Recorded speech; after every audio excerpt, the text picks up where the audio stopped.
Whoever you are and wherever you are on your spiritual journey, you are welcome here. We know that there are many paths to God, but all of them lead to oneness and love. And so we are grateful that each of you are here with us this morning. We start with our receptivity statement to set our intentions for the day, and you'll see it on our screen if you read it along with me. I am here by divine appointment. Something I'm about to hear applies to my life. I am open, receptive, and willing to explore the possibilities. So our musician today is Cris. And Cris wants us to continue our New Year's celebration for yesterday. I think he created this yesterday. So he has created some fun videos to help us do just that. And part of celebrating New Year's is to try something new, right? So one of the songs will take us on a trip to Africa. For the other two songs, Cris has enlisted several dancers and has asked us to get ready to move along with them, right? For the first song, we'll be dancing in our seats. So please make sure that you're seated at least an arm's length apart and take everything out of your lap. To prepare for our morning invocation, Cris would like us to move along with the dancers. Don't worry about following them exactly. That's not what's important. What is important is to focus on your mind and your body connection, kind of like yoga, right? And so as you slowly move, and so please, Nancy O'Neill. Besides entertaining lots of family visitors this year, Nancy and her husband, Tom, are having a second dwelling unit cottage built on their property. It's been quite an adventure to deal with permitting in Tahoe City and delays due to COVID and all of the snow this winter. So there's a tarp, I think, on the roof right now. And so prayer has kept things moving along. And so please help me welcome Nancy O'Neill to provide our special reading and invocation this morning.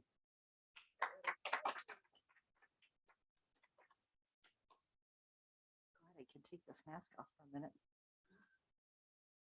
So today's reading is, this month's theme is called Living Everyday Wonder. Am I okay here? So today's talk is also entitled Living Everyday Wonder. And that was kind of a fun introduction to wonder, wasn't it? And I loved what their shirts say, if you hear music, dance. That was great. So the reading today is from Help for Today, How to Achieve Security by Using the Power Within You by Ernest Holmes and William Hornaday. The imagination that paints the sunset knows how to splash a little color on your pathway and will do so when you become aware that through a recognition of your oneness with God, you can turn in the old life for the new life. Life should be a continuous series of new activities, for when we stop being active mentally or physically, we are turning away from the creativeness of life itself, and we become overburdened with the thoughts of yesterday. So let's make up our minds that yesterday is forever gone. Tomorrow has not yet arrived, but today can be filled with new and glorious wonders. Realize that we always stand on the threshold of a new moment where we can also say, behold, I make all things new. I am grateful to General Douglas MacArthur for giving me permission to use a message on this subject written by him on his 75th birthday. His words should awaken and stimulate all who believe that their spirit of youth no longer exists. So it's called eternal youth. Youth is not entirely a time of life. It is a state of mind. It is not wholly a matter of ripe cheeks, red lips, and supple knees. It is a temper of the will, a quality of the imagination, a vigor of the emotions, a freshness of the deep springs of life. It means a temperamental predominance of courage over timidity, of an appetite for adventure over love of ease. Nobody grows old by merely living a number of years. People grow old only by deserting their ideals. Years may wrinkle the skin, but to give up interest wrinkles the soul. Worry, doubt, self-distrust, fear, and despair. These are the long, long years that bow the head and turn the growing spirit back to dust. Whatever your years, there is in every being's heart the love of wonder, the undaunted challenge of events, the unfailing childlike appetite for what next, and the joy and the game of life. You are as young as your faith, as old as your doubt, as young as your self confidence, as old as your fear, as young as your hope, as old as your despair. In the central place of every heart, there is a recording chamber. So long as it receives messages of beauty, cheer, and courage, so long are we young. When the wires are all down and your heart is covered with the snows of pessimism and the ice of cynicism, then and then only are you grown old. Good words for the new year. Be young. Okay, so just join me in an opening prayer and take a few deep breaths.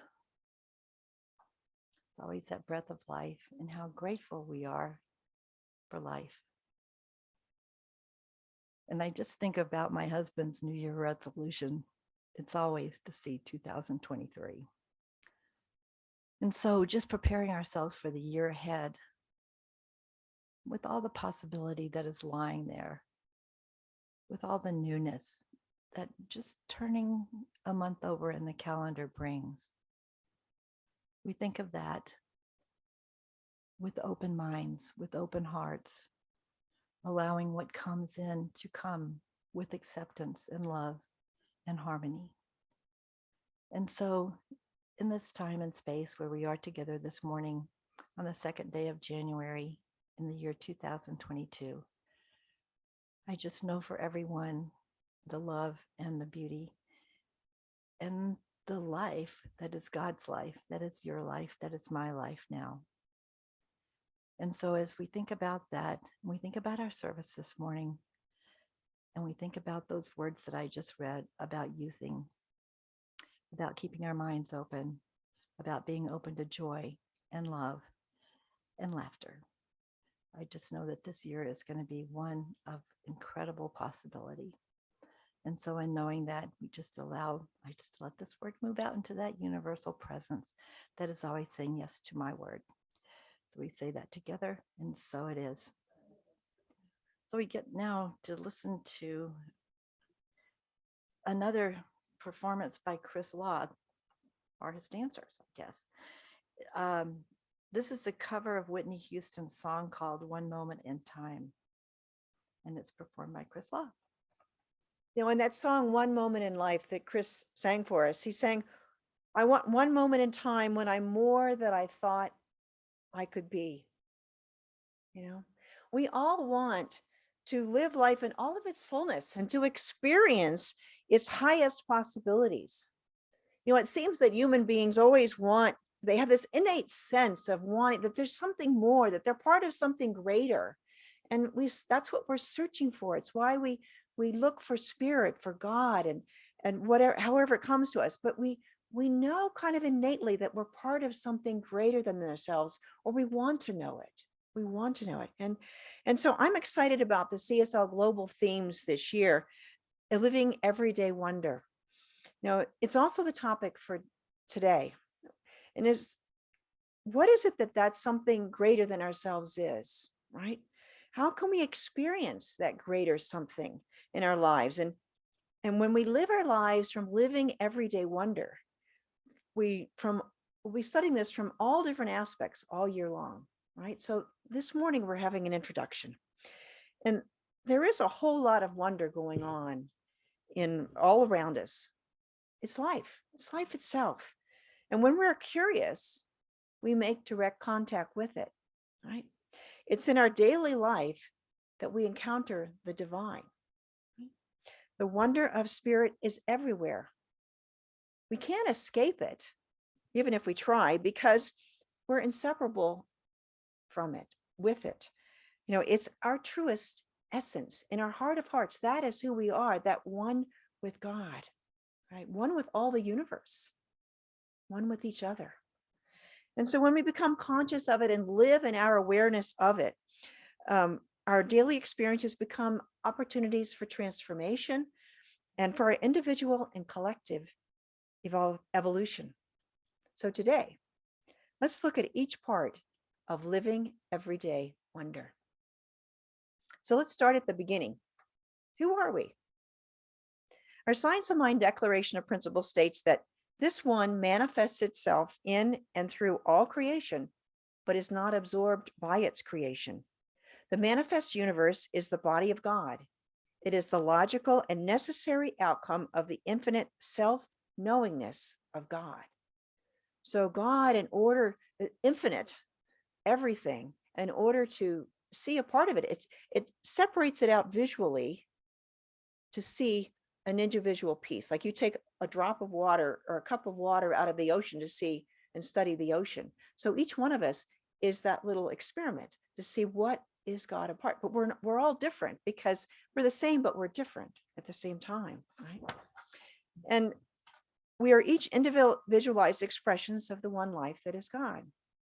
Now, also from our Declaration of Principles, we believe that heaven is within us and that we experience it to the degree that we become conscious of it, right? So heaven is always within, but until we're aware of it, we don't realize that. It's like we didn't, many eons ago, people didn't know that they had blood veins and nerves and, muscles and stuff. They cut, if they got cut or something, you would see it. But we know so much more from science about what's in there, studying the unknown. The unknown seems to have gotten smaller, but since it's infinite, we really don't know that much anyway, but there's more to know. And so here's a little more of what our founder, Ernest Holmes, has to say about looking for heaven. We arrive at a consciousness of unity only in such degree as we see that what we are looking for, we are looking with and looking at. God is lost. Heaven is lost merely for the lack of a perception of harmony. So our perception is everything. We have our rose-colored glasses that we put on that filter whatever we see because our mind affects what we see. Out of all of the millions of inputs that we get at any moment into our mind of what we're seeing and hearing and filtering and sensing, hot, cold, all that, our mind filters what to focus on. So are we picking the truth or are we picking just a little teeny bit that's really skewed in the wrong direction? And most importantly, we are not separate from that one life that is God. God is the essence of who we are at the deepest level of our being. Now let's move on to living, right? Are you living your life, really living your life, or playing it safe and just getting through the day, through the week, right? In his book, Eckhart Tolle, The Power of Now, A Guide to Spiritual Enlightenment, Tolle says, it is not uncommon for people to spend their whole life waiting to start living. Right? There are peak moments in life that are when an unusual confluence of events and people are there, along with our heightened awareness, that makes us feel fully alive. We remember those moments, and we may remember meeting our soulmate for the first time, or the birth of our first child, or achieving a long time career or personal goal that, just so excited about finally getting there, like that Rocky moment when you've made it to the top of the stairs. But we remember those Kodak moments as milestones and inflection points when we discovered our true self and who we are, what we're about, and what really excites us about living. And these Kodak moments color the rest of our lives, right? We try to get back to them in some ways. For me, a really strong peak moment was when my daughter, Gabriella, was born, my first baby. And when I saw her face and she looked at me, our eyes connected, I thought, this is why we do everything. Everything in life was represented right there with this new life that was there that I, carried with me for 9 months. And it was just that love and that wholeness of being one with her and with the universe, right? So we have these vivid memories and feelings. They're touch points when we feel fully connected with the universe, with the divine, and with life and the essence of who we are. But it's in between these infrequent peak moments that we live most of our lives, right? Many of us go through those motions of daily life unaware of the beauty that surrounds us and is within us, right? When we tune into living everyday wonder, we see the wonder in every day and in every moment. Wonder is just waiting for us to see it, to recognize it, and to transform our whole perspective of life. We wait for something spectacular or rare to inspire us, but something spectacular has already inspired us. It is the divine that is breathing life into us, and it continues to breathe us, maintaining and sustaining us with every breath. The spectacular, right, is always present. Joseph Campbell, in his book, The Power of Myth, great book, people say that what we're all seeking is a meaning for life. I don't think that's what we're really seeking. I think that what we're seeking is an experience of being alive, so that our life experiences on the purely physical plane will have resonance within our innermost being and reality, so that we actually feel the rapture of being alive. I think that's something that one reason that Joseph Campbell was always so charismatic, because you could just feel that when he talked. It was his eyes, his animation, it just exuded from him, that feeling of being in connection with life and being fully alive. And that's what we're looking for. One of the experiences that brought this to me as a practitioner, I had a client named Bill, and he came in and he wanted to live life in all of its fullness. What was kind of an unusual request. But we met together over about 2 or 3 months whenever he was in town. And one of the last times that we were together, he shared a book that he had written with sayings and drawings that expressed the joy of life that he was experiencing. And I could see part of our sessions that was in there, but other things as well. Well, the story behind the book and his motivation for wanting to meet with me was one of those Kodak moments for me as a practitioner. He had a heart condition, and he only had a few months or years to live. So his trips out of town were trips to North Carolina, where his 4-year-old daughter lived. And he met with her. And the book was his gift to her, so that he could share with her what he found most valuable in all the world: how to live and love fully, how to express the one divine life that lives within and within each one of us. That's what he wanted to be his legacy to her.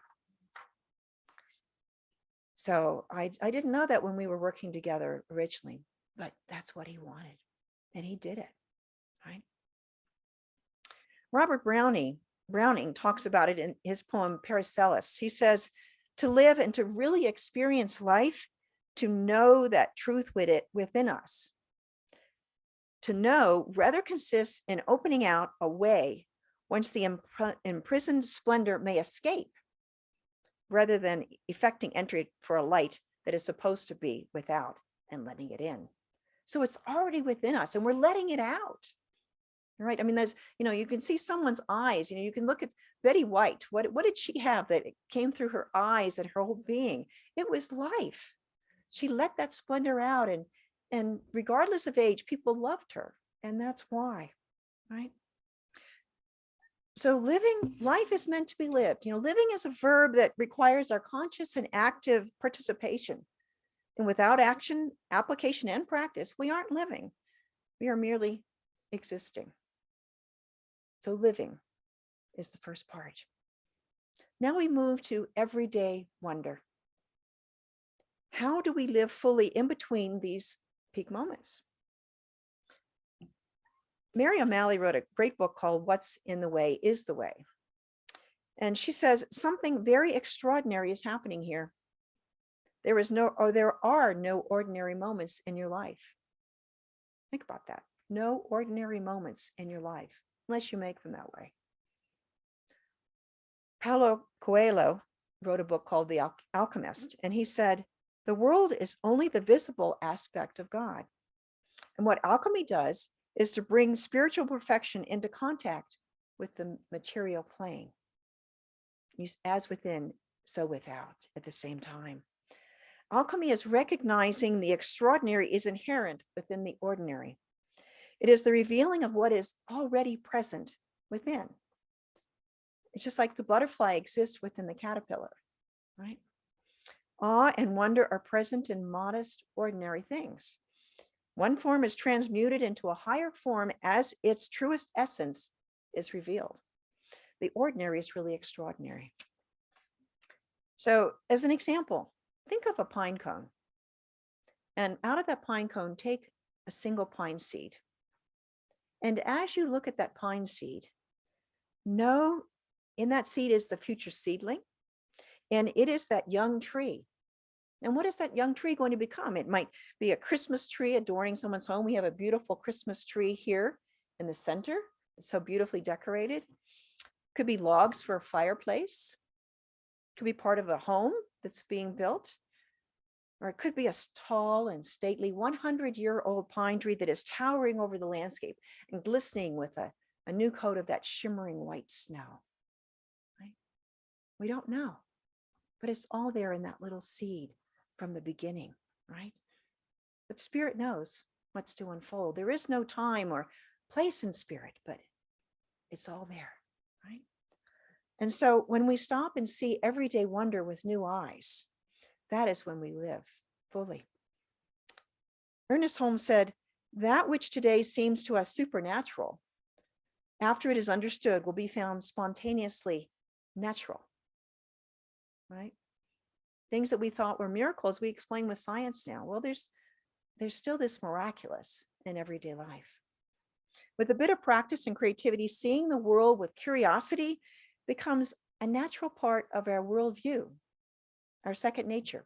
And we tune into majesty all around. This is the goal. This is how we live fully. O'Malley also writes, true alchemy is about transforming unconsciousness into consciousness. Curiosity is where the magic happens. The more we are conscious of our own true essence, our divinity, and our oneness with all, the more every aspect of our individual lives is transmuted into a higher expression of life. It is in the daily that we encounter the divine. Daily practice is where it's at.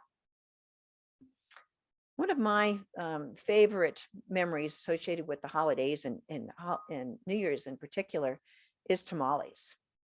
You know, and when we lived in Southern California, we always had tamales that one of our maids would always provide. That was one of her side businesses, and they were the best.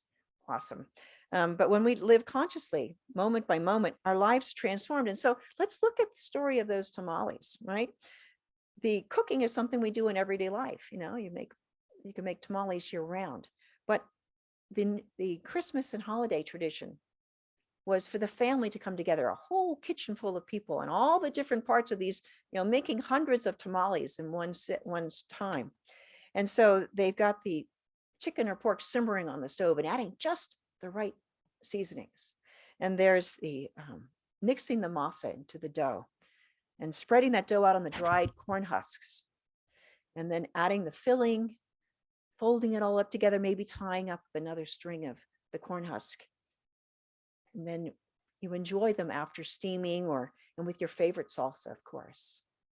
It's a way to celebrate Christmas Day or New Year's for us, right?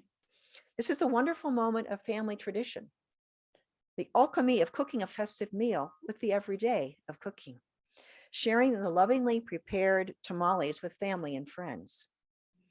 This has become a moment of living everyday wonder.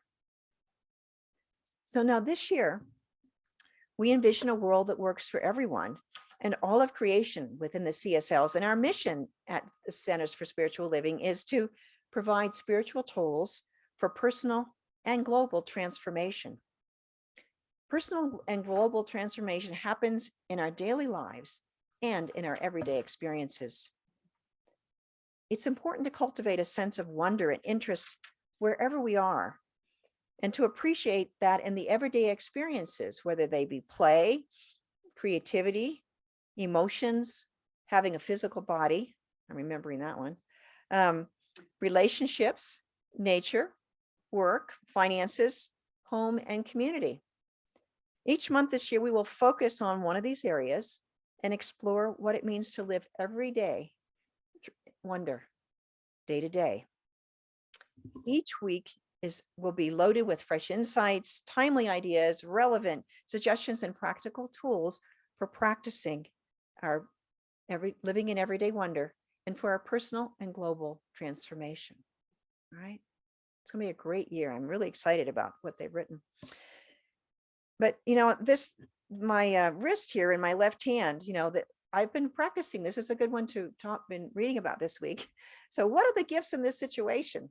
And I wasn't, first when it happened in the first place, I wasn't being really realistic and in tune with Mother Nature. When we were rushing to get out of the house to get down here for the candlelight service. And the snowplow had not plowed our street, and there were 16 to 18 inches of new snow in the street. And there were 16 to 18 inches of new snow on our driveway because the snowplow service had not come either. But we had our 4-wheel drive, and so we got in the car and we got first stuck in the driveway. And I got out with my trusty shovel and dug us out.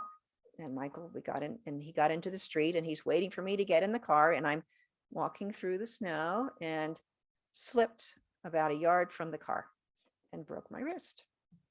So instead of coming here, we went to the ER. So the first thing was, I should have listened to that nagging voice was saying, "What are you thinking?" Michael was verbalizing it for me, but I was, oh no, this strong woman is going to be there. Well, there are times when Mother Nature says, "I have another idea." So first is to listen. Second, I'm realizing that the right hand has really very limited powers. As wonderful it is, and all the things they can do and turn and manipulate, but without the left hand, there's a whole lot of things you cannot do. When I first went to the ER, they had it all the way up to here and all the way up above my elbow, and so this is an improvement.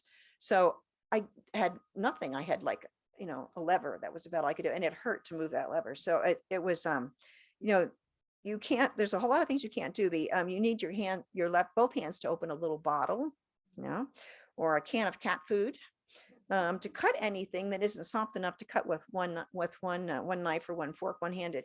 And I could not tie my shoes.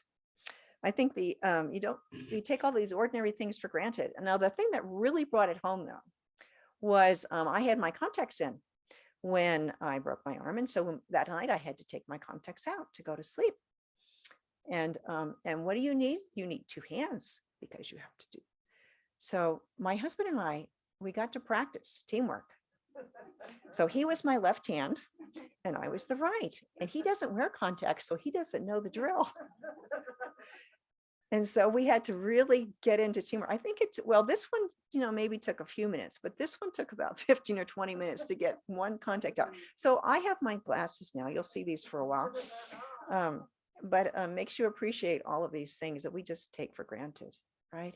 And so, but there was that presence, and that appreciation is something that hopefully I won't forget again, right? About this wonderful, and fortunately I have this extra TLC and this wonderful husband that was willing to be calm with me and let me say, well, a little bit here, a little bit there. He was wonderful. And so, and I also used to, when you don't have your left hand, you use what's available. So I've gotten very good at tying my robe with my teeth. And also you use you if you want to open a bottle, you put it between your 2 feet and hold the bottle, and you then screw it off with your, it's really, so, and this also applies to anything I want to do with the center, right? I can have great ideas, but, we need other willing people to be part of the team to express all of the things. We need each other. Different people have different strengths. And so we work as teams, and we're all here committed, and we give our time, talent, and treasure. And that's what makes this center great, is that we all work together. We're all a part of that ordinary little things that add up to the greatness of who we are, and allowing us to fulfill our mission of that personal and global transformation. So I'm grateful for the prayers of the practitioner. I'm grateful for the assistance of several board members that have been happening quite a bit, and patience. That's a lot of that.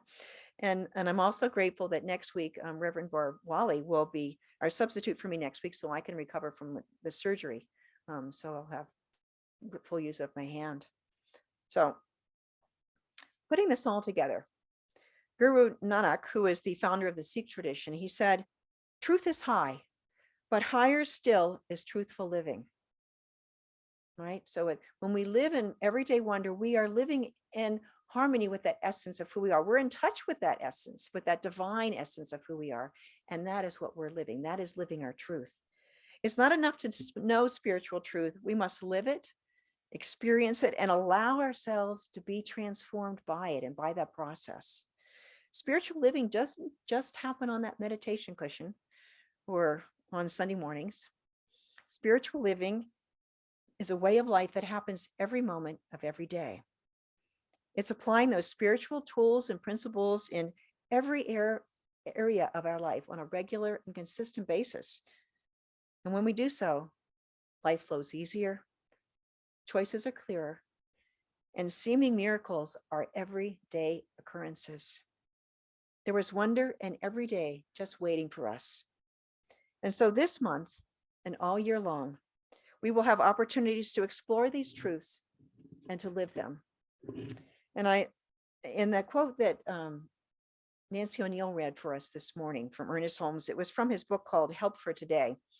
And, when I heard that quote from General Douglas MacArthur, it suggests that MacArthur knew the importance of changing our thinking to change our life. So let me read this part of it for you.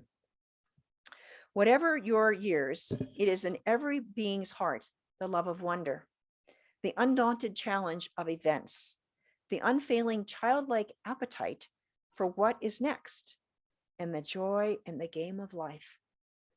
You are as young as your faith, as old as your doubt, as young as your self-confidence, as old as your fear, as young as your hope, as old as your despair.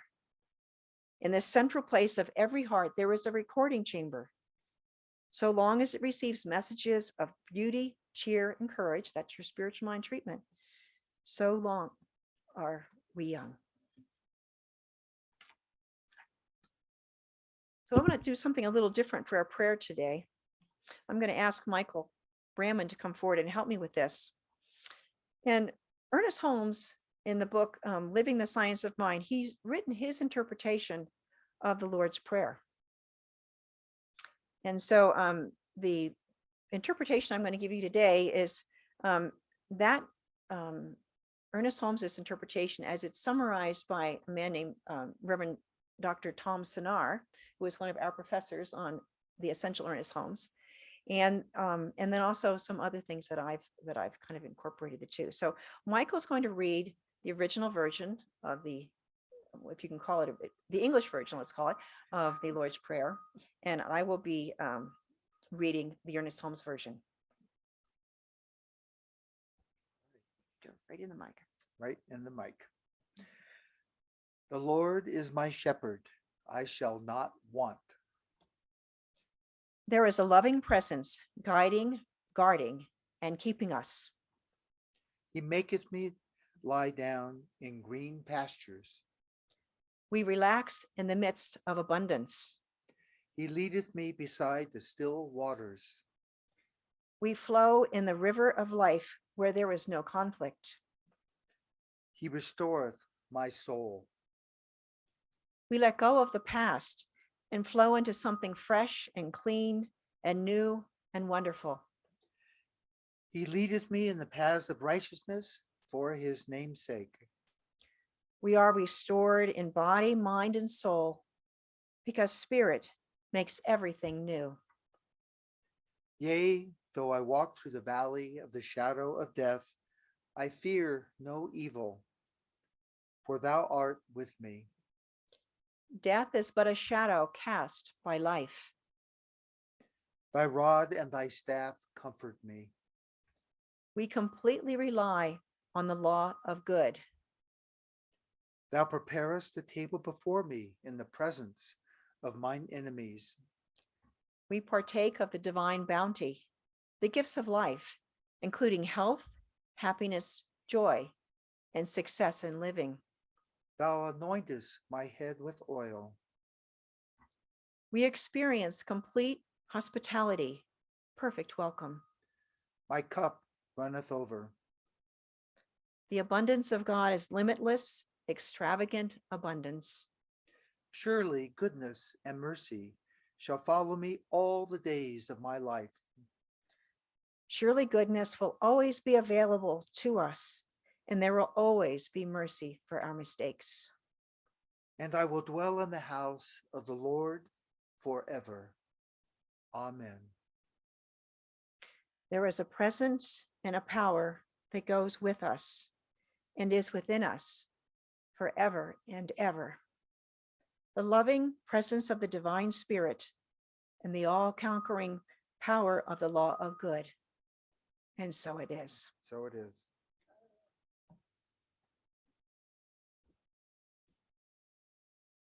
Now, there's a reason that we resonate with all those words. And the Lord's Prayer, is one that's one of the most endeared pieces of scripture, I think, and throughout the world. Well, Cris Law has taken some words of Ernest Holmes and created his own New Year's event out of this. And his song is called One Life, My Life. And it's based on the quote, "There is only one life. That life is God's life. That life is perfect. That life is my life now." So if you would please stand up, you can enjoy our New Year's celebration dance of living in the joy of this truth, living in everyday wonder.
Everybody, that life is perfect.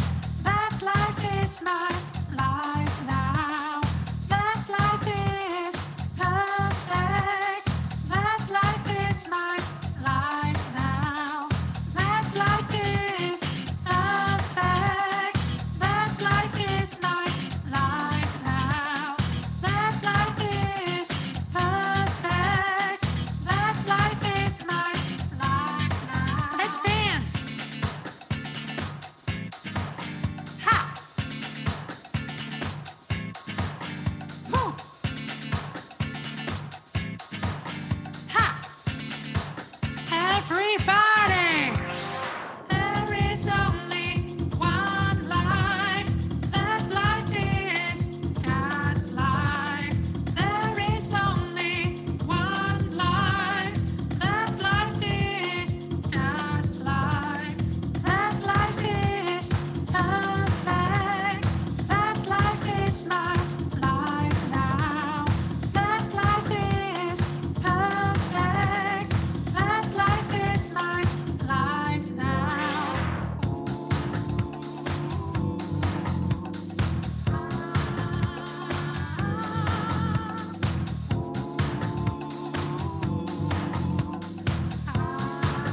Yeah, boy, the John Travolta and Saturday Night Fever. Oh, yeah. So, well, Happy New Year's, everyone. And so this brings us into our time for our prosperity time. And so at CSL Tahoe-Truckee, we know that God is our infinite source. And so it's time to bring our offerings together. If you'd hold it over your heart, and there's some optional envelopes over here if you'd like to use those. But your gifts make it possible for me and for our center to do our spiritual work, to support you, and to create a world that works for everyone. And if you have turned in your pledge already, there we have some journals. Your journals are in, and so you can pick them up. If you're too far away, we'll send it to you. But and it's not too late to turn it in, and we'd love to have all of those, because that's going to help us put it together, our budget and our program for next year. So the more you give, the more we can do. And we want to thank Brenda for the gift of those journals. So please hold your offering and your pledges over your heart and repeat with me our prosperity affirmation. I gratefully and joyfully share my offering, which flows from God, my infinite source. My gift blesses this center and all who are guided, healed, and empowered by its activities. All I share with life returns to me blessed and multiplied.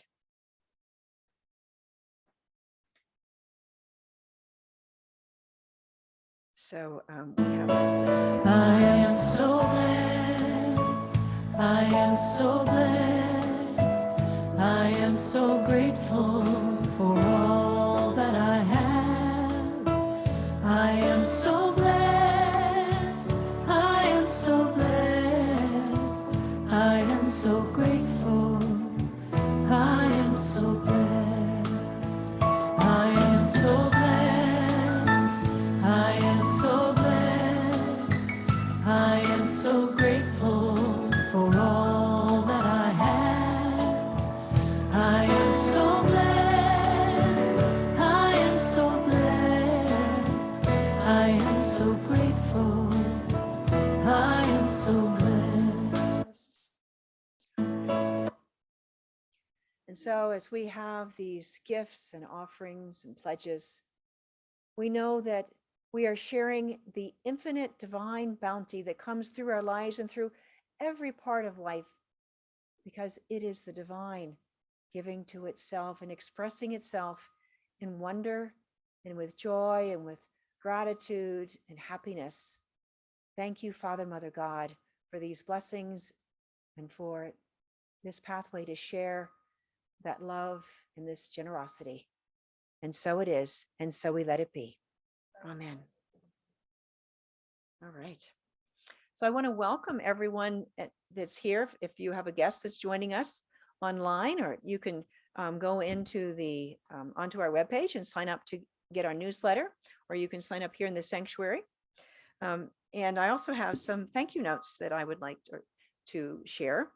First is, while I was at the ER, we did have a very small candlelight service. There were some people trying to get online, but Donna Axton, Penny Scholler, and Shirley Nelson did sing for us. So they were there in spirit, and they had a candlelight service.